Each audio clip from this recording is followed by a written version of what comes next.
కార్మికులకు క్వార్టర్స్ కూడా నిర్మించలేని నిర్లక్ష్యపు పడగలో ఇవాళ తెలంగాణ రైల్వే రంగం కొనసాగుతూ ఉన్నారు. దీనికి కారణం ఒకటి, ఇక్కడ ఉన్న సుదీర్ఘకాలం ప్రజాప్రతినిధులుగా కొనసాగుతున్న వాళ్ళు తెలంగాణ ప్రాంతం పట్ల నిర్లక్ష్యం వహించడం. రెండవది, సీమాంధ్ర అధికారుల యొక్క సీమాంధ్ర ప్రజాప్రతినిధుల యొక్క ఒక అణచివేత ధోరణి ఇందుకు కారణంగా మనం చెప్పుకోవాల్సిన అవసరం ఉంది.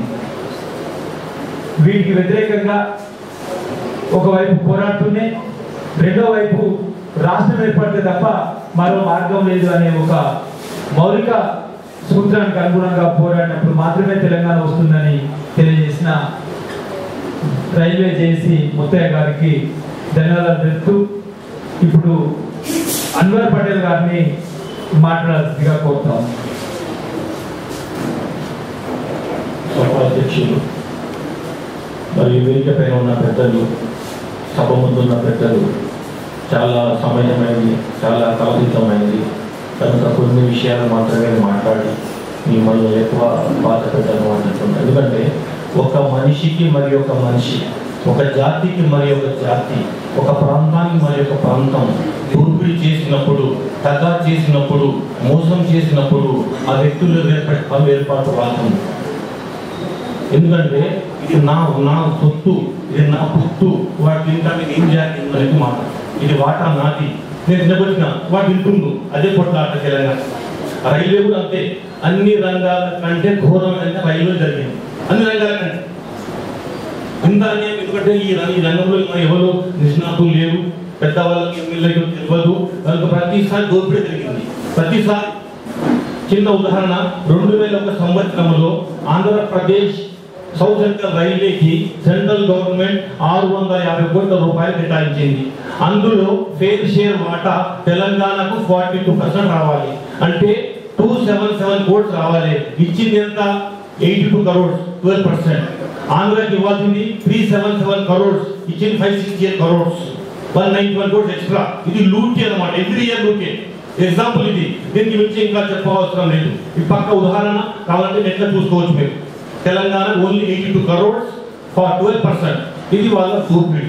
ఇంతకుముందు పెద్దలు చాలా మంది మాట్లాడారు. ట్రైన్లు మనం రోజు పొద్దున మనం ఇక్కడ సికింద్రాబాద్ నుంచి బయలుదేరితే వాడి బండి వెళ్తుంది, గూల్బర్గా ప్యాసింజర్ కల్లకుమా 6-5 బయలుదేరుతుంది. అంత కృషి చేస్తే రాలేదు. పబ్లిక్ ఫుల్, పొద్దున బండి సాయంత్రం బండి మొత్తం. మన ప్రతి రూట్లో కూడా మెయిన్ రూట్లు పొద్దున సాయంత్రం. వికారాబాద్ సైడ్ వెళ్ళండి మీరు, పొద్దున బండి ఉంది హైదరాబాద్ పొద్దున, సాయంత్రం బండి ఉంది హైదరాబాద్ ఔరంగాబాద్. 2 ప్యాసింజర్లు, 2 ఎక్స్ప్రెస్, అంత మించి ఏమీ లేవు. అదే ఆంధ్ర ప్రాంతానికి పోతే మన విజయవాడ గుడివాడ 3 బండ్లు ఉన్నాయి. విజయవాడ మచిలీపట్నం సేమ్ రూట్ 4 బండ్లు ఉన్నాయి. Length 80 kilometers. నర్సాపూర్ మచిలీపట్నం, విశాఖపట్నం మచిలీపట్నం, ఈ విధంగా ఒక 80 kilometers 10 ట్రైన్లు ఉన్నాయి, 10 ప్యాసింజర్లు. Length 80 kilometers. మనం వికారాబాద్ వాడి 195 kilometers. వికారాబాద్ అండ్ పర్లి దాదాపు 340 kilometers. ఇవన్నిట్లో ట్రైన్ 2 ఉంటాయి, 2, 3 ఎక్కడ పోయినా. నిజామాబాద్ 2, 3, 4, 5. ఇది ఏమిటి వివక్ష? ఎందుకు అనిపించే మనకు? అంటే మన వాళ్ళు ఎవరు బండి మీద ఎక్కకూడదు, బస్సులో పోవాలి, పైసలన్నీ పాడు చేసుకోవాలి. ఇది వాళ్ళ కుట్ర. మెయిన్ కుట్ర ఏమంటే చేసేది ఎవరు? బ్యూరోక్రాట్స్, అధికారులు. వాళ్ళ చేతుల వాళ్ళు ఏం చేయరు. మనకు అధికారులు ఏ పని కూడా కానివ్వట్లేదు. సాయంత్రం అవుతుంది, అమలు కాదు. దానికి ఏమంటారు? అంగట్లు అన్నీ ఉన్నాయి, అందులో శని ఉన్నది. అన్ని అంగట్లు ఉన్నాయి, శని ఉన్నది. ఇంకోటి ఏమంటే ఆస్తి నోటి తాళం వేసింది. వాడికి ఆస్తి లేదు, వాడు తినేస్తున్నాడు, మనకు నోటి తాళం వేసింది. ఇది అన్యాయం. వడ్డించేవాడు వాళ్ళు అంటే యాడని వడ్డిస్తాడు, వాళ్ళు వడ్డిస్తున్నారు, మనకి ఏం కూడా చేస్తున్నారు. ఇది జరిగే మన యొక్క తెలంగాణ అన్యాయం. ఇంకోటి ఏమంటే స్వతంత్ర ఫలాలు సమాజంలోని అన్ని వర్గాలకు సమానంగా దక్కాలి రాజ్యాంగం చెప్పింది. రాజ్యాంగం తుంగలు తొక్కి వాళ్ళు మొత్తాన్ని కబళి చేస్తున్నారు ఈరోజు. ఎందుకు? తెలంగాణ అనేది బంగారు కోడి, ఎప్పటికీ మా చేతుల్లోనే ఉండాలి అని వాళ్ళ కుట్ర. ఎగ్జాంపుల్, సపోజ్ సికింద్రాబాద్ నుంచి న్యూఢిల్లీ పోవాలంటే Secunderabad New Delhi length 1670 kilometers, 1670 kilometers. Via 40 రోజు వెళ్తున్నాం. దాదాపు ఆ రూట్లో 40 ట్రైన్లు ఉన్నాయి. రూట్లో ఒకే సైడ్ 40 ట్రైన్లు ఉన్నాయి. 40 ట్రైన్లు ఉంటే 8 ఆగుతాయి. ఇక్కడ మిగతా బండి ఆగు. ఆగినా కూడా చెప్పేది ఏమంటే ఆ ట్రాక్ యూటీసీ యూటిలైజేషన్ కెపాసిటీ తగ్గిపోయింది. కానీ పక్కన ఇంకో రూట్ ఉంది మనకు పోవడానికి, ఢిల్లీలో రూట్ ఉంది, అక్కడ వాళ్ళు దాన్ని వాడుకోరు. ఎందుకు వాడతారు? ప్యూర్లీ తెలంగాణలో ఉంది అది. ఈ తెలంగాణలో ఉంది ఇది కూడా, కానీ విజయవాడకి డబుల్ రూట్లో పోవాలి, ఎలక్ట్రిఫికేషన్ కావాలి అట్లా. ఇక్కడ మాత్రం ఇక్కడ ఇంకో రూట్ ఉంది అనుకోండి, నిజామాబాద్, కామారెడ్డి, నిజామాబాద్, ముదిఖేడ్, ఆదిలాబాద్, నాగ్పూర్, ఢిల్లీ. దాని దూరం ఎంత అంటే 70-50 కిలోమీటర్స్ ఇట్లా పోతే. అదే గాలిపేట పోతే 60-70 కిలోమీటర్లు. ఎంత వరకు ఉంది? 85 కిలోమీటర్లు. 87 అక్కడ వెళ్తారే ఒకటే వేయరు. ఎందుకు వేయరు? తెలంగాణ కామారెడ్డి డెవలప్ అవుతుందేమో, నిజామాబాద్ డెవలప్ అవుతుందేమో, వాళ్ళు ఢిల్లీ పోతారేమో అని కుట్రా. అదే తిరుపతికి 6 ట్రైన్స్ ఉన్నాయి, తిరుపతి 6 ట్రైన్స్ ఉన్నాయి. ఏడా తప్పు కాదు. ఎట్లా పోతుంది 6 ట్రైన్స్? ఒకటి ఏమో హాజీపేట, వరంగల్, విజయవాడ పోతుంది తిరుపతి, ఏది కృష్ణా ఎక్స్ప్రెస్, ఇంకోటి పద్మావతి ఎక్స్ప్రెస్. రెండోదేమో సికింద్రాబాద్ నుంచి నడిపూడి, గుంటూరు, తెనాలి, తిరుపతి, 2 ప్రాంతాలు అయిపోయింది. మూడోదేమో సికింద్రాబాద్, కాజీగూడ, డోలు, గుత్తి, రేణిగుంట, తిరుపతి. నాలుగోదేమో సికింద్రాబాద్, వికారాబాద్, వాడి, గుంటకల్, మళ్ళా తిరుపతి. ఐదోదేమో మళ్ళీ సికింద్రాబాద్, కాజీగూడ, గుంటకల్, ధర్మవరం వెళ్తుంది. ధర్మవరం బాగా అంటే వాళ్ళు మొత్తం వాళ్ళన్నీ వెళ్ళిపోయి టోటల్ 6 ట్రైన్స్ 5 రూట్ వెళ్ళిపోయి. మాకు కూడా నీళ్ళు కొట్టేది ఏమైంది ఇంతమంది క్లియర్ చేసుకోదాము మా కొంత ఏమన్నమాట ఇది అంటే మన వాళ్ళు అడగదు. అడగండి అమ్మకు అన్నం పెట్టదు, మన పిల్లటంటే లేదు. ఇంకోటి ఏమంటే సవర్తల్లి ప్రేమ ఎక్కువైపోయింది. ఇక్కడ వేరే తనకు ఛాన్స్ లేకుండా అయిపోయింది.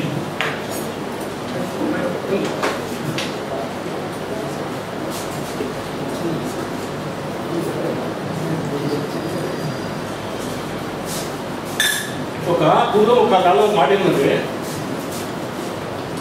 ఒక విషయం అంటే ఒక ఆవు ఉంటుంది, ఆవుకి పాలు పిండుకోవాలంటే గడ్డి మంచిగా ఇస్తే ఆవు పాలిస్తుంది. ఆ పాలు పిల్లలు బాగా పెంచి పోషించవచ్చు. అయితే ఇక్కడ ఏమున్నది? ప్రపంచము ఒకటి, భూమి అంటే ప్రపంచం తల్లి లాంటిది. ఈ ప్రజలు తల్లి బిడ్డలు లాంటి వాళ్ళు. నిజంగా నీకు భూమికి వెళ్ళే సంపదలు కావాలంటే మీ పిల్లలు బాగా పోషిస్తే ఆ తల్లి సంపాదిస్తుంది.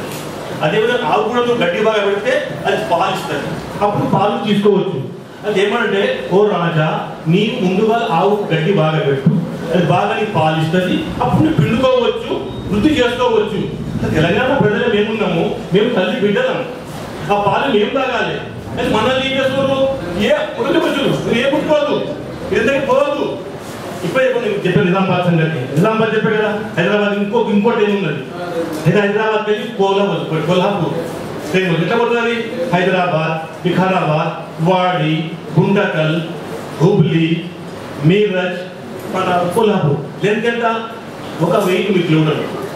ఇన్ని ఏం వస్తున్నాయి?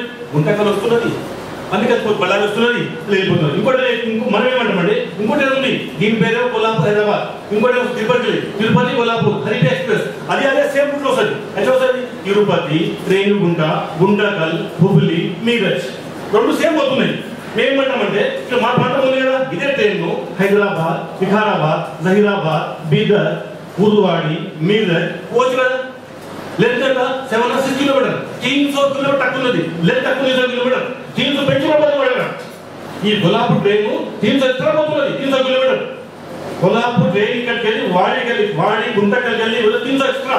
అదే వాడి కానీ కాకుండా వికారాబాద్ నుంచి పోతే 300 తక్కువ తగ్గాడు. వాడు మనకి ఇయ్యడు, మన వాళ్ళు అడగరు. ఇక్కడ రైల్వే లేవు మనకు. ఈ రైలు ఇక్కడ మార్పు చేసే విధంగా మనం డిమాండ్ చేయాలి. కొల్హాపూర్కి ఆల్రెడీ తిరుపతి ట్రైన్ ఉన్నది, గుంటకల్. ఈ ట్రైన్ అవసరం లేదు. ఈ ట్రైన్ మళ్ళీ వికారాబాద్కి వెళ్ళి వికారాబాద్, జైరాబాద్, బీదర్, కుర్దువాడి, ఉస్మానాబాద్, పండర్పూర్ వెళ్ళిపోతుంది. పండర్పూర్ दानी ये बच्चों सेक्शन कैपेसिटी है उसको पूरा है। मैं सबसे बात क्या पढ़ता हमारा तो पूरा रेडी है, कोई प्रॉब्लम नहीं है। सिर्फ तेलंगाना डेवलप नहीं होना का दूसरा कुछ भी नहीं है। अभी लोग बहुत सारे बात करें पेद्दापल्ली के बारे में।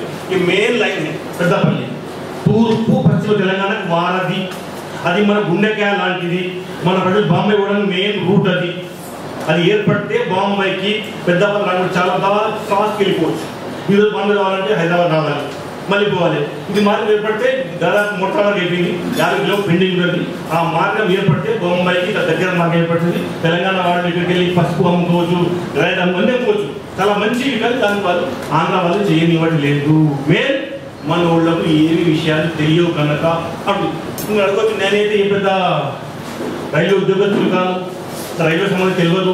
కేవలం ఏమంటే ఇంతకుముందు సార్ చెప్పారు, అన్ని జిల్లా కేంద్ర రైలు మార్గాలను ఏర్పాటు చేయాలని గవర్నమెంట్ రూల్ ఉంది. ఒకటి 2017 వరకు యూని గేజ్ మొత్తం గేజ్ మార్పిడి చేసేయాలి. Narrow gauge, middle gauge, brand ఉన్నప్పుడు ఒకటే గేజ్ కావాలి.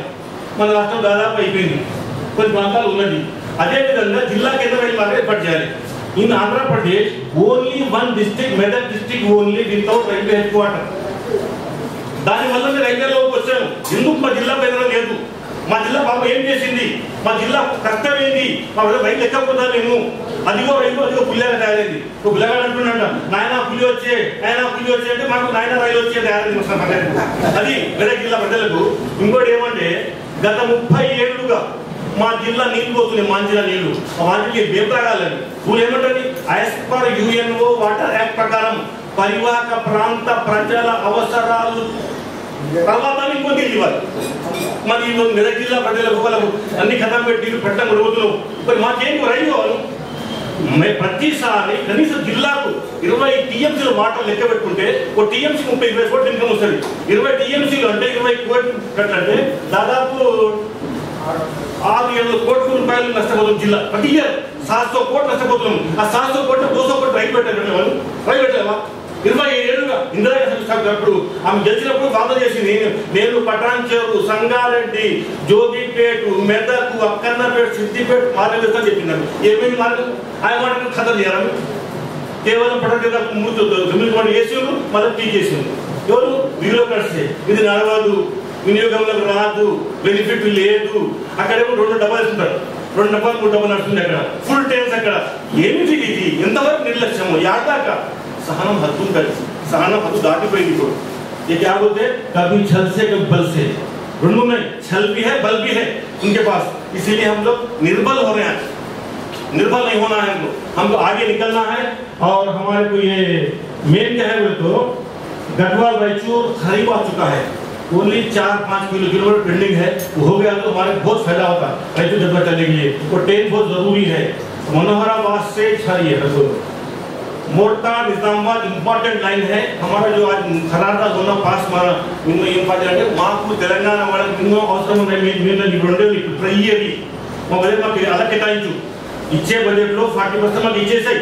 ఆ 40లో రైతులు గద్వాల ఇది మన మోటా నిజామాబాద్ ఇచ్చేసాయి అని డిమాండ్ చేయాలి. మాకు 50 చోట్ల కేటాయించకు. 50 చోట్ల ఏదిగా కావట్లేదు. ఒక 2 చోట్ల కేటాయించు. ప్రాంతాల వారీగా మా బడ్జెట్ మాకు ఇచ్చేసాయి. ఇచ్చి మాకు కేటాయించు. మా మోర్తాడ్, నిజామాబాద్, గద్వాల, రాయచూర్ 2 అయిపోతాయి. ఇట్లా చేయాలి మనం. ఇట్లా 50 కృషి చేసినట్టు 30 కోట్లు 20 కోట్లు వేస్తే కాదు. 400 కోట్లు వాళ్ళు 400 కోట్లు కేటాయించేసాయి. దీనికి ఇది అయిపోతుంది. और एक बात छोटी बात बोलना चाहूँगा आप लोग. मैं बचपन में देखा था, मैं औरंगाबाद गया था. तो बहुत दिल है औरंगाबाद तेलुगु में है. पूछा मास्टर से, बोले सर मैं रामाराव हूँ, मैं नांदेड़ गया, मैं अप्पाराव हूँ, मैं सुब्बाराव हूँ. मैं पूरे में जाओ यहाँ तक नांदेड़ से औरंगाबाद तक पूरा अप्पाराव, सुब्बाराव, रामाराव. ये वेजा होके महाराष्ट्र वाले अलग निकालिए. डिवीजन नांदेड़ बन गया. लड़के निकालिए. तब तक सुब्बाराव, अप्पाराव. कल के दिन वो जाने वाला है इधर सेंट्रल रेलवे में. लड़ रहे हैं वो लोग.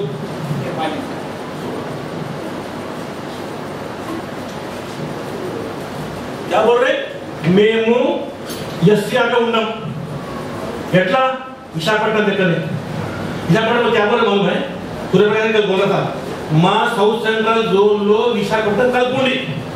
ఎందుకంటే మా జోన్ ను ఈస్ట్ కోస్ట్ హైవే అన్యాయం అవుతున్నది. న్యాయం కావట్లేదు అని దాన్ని ప్రయత్నం చేస్తుంది. ఫుల్ ప్రయత్నం. విశాఖపట్నం ఎస్సీఆర్ రావాలి, నాందేడ్ సిఆర్ పోవాలి. ఇది కూడా రావాలి. ఎక్కడికి వాళ్ళు ఇక్కడ రావాలి, వాళ్ళు వెళ్ళిపోతారు. ఇంతకుముందు ఏమైంది? ఆంధ్ర వచ్చింది, కర్ణాటక పోయింది, ఔరంగాబాద్ పోయింది. మళ్ళీ ఇక్కడికి రాబోతుంది ఫ్యూచర్ లో. విశాఖపట్నం వస్తుంది, నాందేడ్ పోతుంది. ఇది వాళ్ళ కుట్ర. ఏమంటే నేను మాత్రం అన్యాయం సహించను, నువ్వు అన్యాయం సహించు. కహా తక్ సైనా అన్యాయం